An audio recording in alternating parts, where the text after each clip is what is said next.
Okay, so now I want to talk about chapters 3, 4, and 5. And in those chapters, Thea is getting us to think about various ways to think about the past, and especially to think about it from a Christian perspective. In the chapter 3, he makes this emphasis that the past is a foreign country.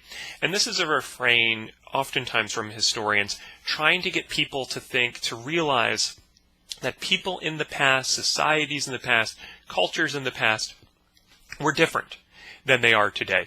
That people thought differently, acted differently, understood the world oftentimes differently.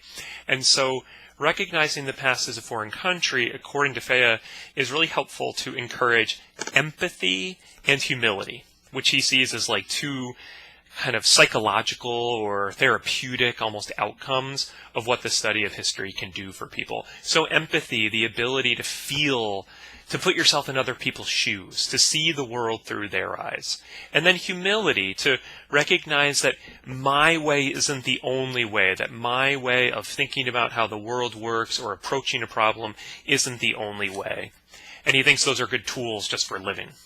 Then the chapter he has on notions of providentialism. So providentialism is the idea that basically God has this plan and we can see that plan in human history. And this is often based in a passage from Proverbs, and it's based in a passage from Romans, that basically God works everything out. And some scholars throughout history have wanted to see that. They've wanted to see, okay, God's workings in human history. Well, that becomes kind of troubling for Thea, especially because it seems to want to claim too much knowledge. And it doesn't allow for the mysteriousness of God, the difference of God is from humans, and ultimately just the kind of that we only see in part, that we only know in part.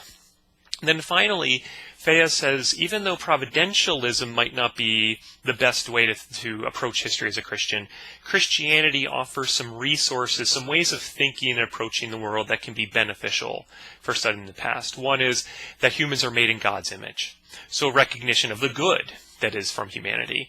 The next part is that sinful nature, the fall of men and women, that men and women are also sinful, that we do horrible things. And then he has other examples of kind of how being a Christian can provide a mindset that can be helpful in the study of the past. So these are the kind of main emphasis of chapters 3, 4, and 5, getting into the past as a foreign country, the problem with providentialism, but there are still good resources within Christianity to help people kind of think about the past.